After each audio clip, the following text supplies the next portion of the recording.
So it's time for, it's long overdue for another sort of farm ponderings. We haven't done one of these in a very long time. I think it's been the case of we've just been so busy being, not that we haven't been thinking this stuff, but we haven't filmed it. We've been too busy doing the harvesting and all of that sort of stuff that goes along with it. It's starting to slow down. It's time to get some of these thoughts that have been mulling around out, I guess, for lack of a better way to put it. So today's farm pondering is potentially a little deep. I wanted to start this as a livestock thing, and when I set up the camera, I got thinking it's really more than that, but I'm going to start with the livestock because our livestock is simply a means to an end, or I suppose at a homestead slash permaculture integrated scale, let's just call it that because I don't think there's a term for it. Is there more symbiosis going on? i.e., we all know what we have as the human part of the equation to benefit from having livestock and plants. This is where I think it's kind of both. But it's very easy to look at things in the simple unit put and take scenario. As I always say, I'm by no means dissing put and take because it has its place. However, for certain endeavors on your homestead, you have the ability to have populations. It may be as simple as a variety tomato that you save seeds from all the time and continually perpetuate. It may be a flock of chickens that you amass genetic diversity in a flock and keep that going indefinitely. The theme here is if you want, once you have those skill sets, you can do it indefinitely. But those organisms are also benefiting from the relationship.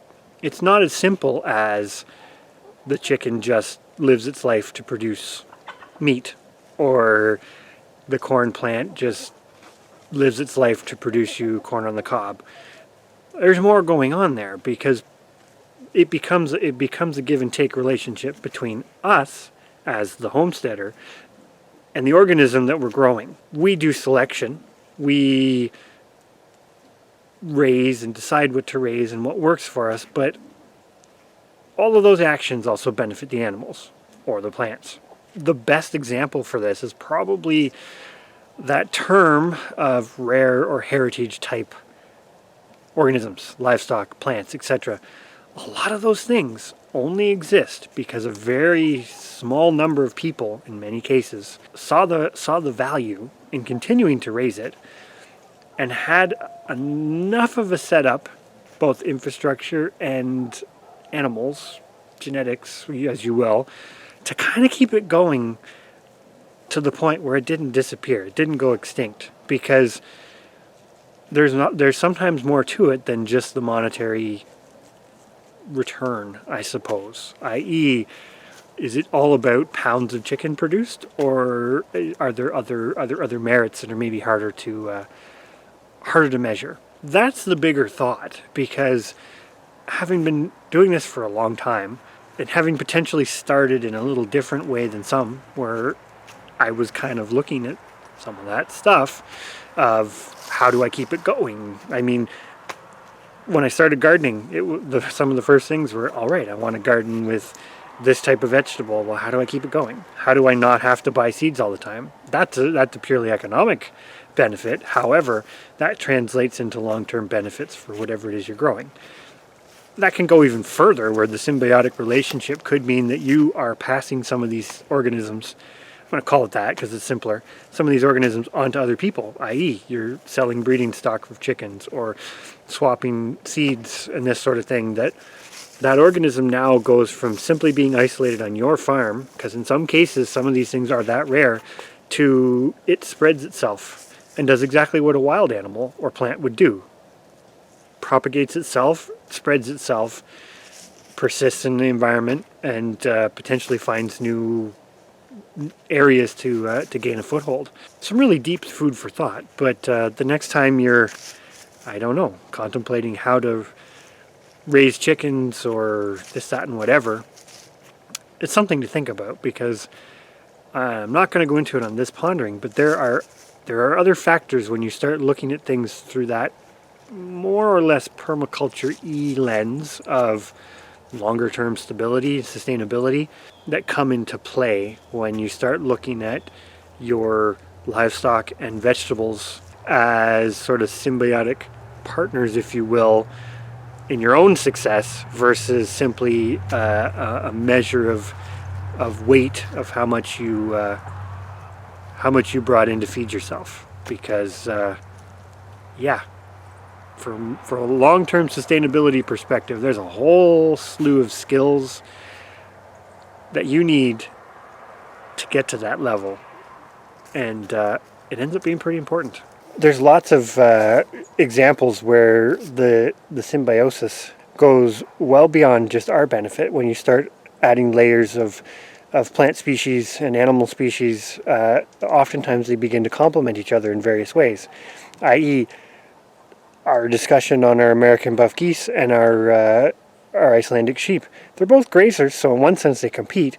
However, there is a bit of a symbiosis, even if they don't realize it, in that one becomes a terminal outlet for the parasites which plague the other.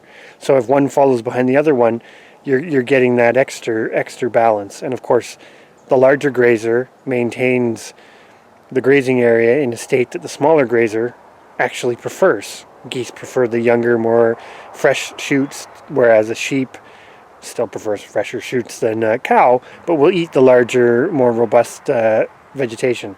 So there's all these other parts where when you start looking at the fundamentals of permaculture in relation to a homestead, it goes way beyond simply planning out, this is where my pigsty is, and this is where my chicken coop is, and this is where my food forest is, to you have a whole network of organisms that you are balancing on your homestead in such a way that they not only benefit you, but that you are also benefiting them to keep it going. And you basically are creating an ecosystem. Symbiosis on a homestead really goes down to this ecosystem type approach where none of it's perfect. We'll say that. There isn't an ecosystem really anywhere that's perfect. But you want the players in your ecosystem to also do well. It's not just about how much you put in the freezer or in the pantry. Symbiosis kind of goes part and parcel, or hand in hand, if you will, with sustainability in a way, because you need the symbiosis to build the stability most of the time. Now, that being said, that doesn't mean that every homestead has to be super complicated. There could be very simple relationships, and I'm going to say this, even to some degree, some monocultures, i.e. just because you only have one kind of animal and you only grow one kind of animal, doesn't necessarily mean that that's bad. At the same time, just because you have diversity doesn't necessarily mean that that's good. There's a huge diversity of differences and different relationships and everything else that go into that. But anyways, it's food for thought, if nothing else. So, as I say, you'll probably see some more videos that touch on some of these subjects in a little more detail. But leave your comments below if you've ever given this some thought, or not given it some thought, or think it's important, or don't think it's important, or have your own experiences. It really doesn't matter, but definitely like to hear what other people have to say, because I think it's we all have stories that probably fit in along this lines. Just we don't always necessarily think about it right away, or it doesn't come to the forefront of our decision and planning all the time.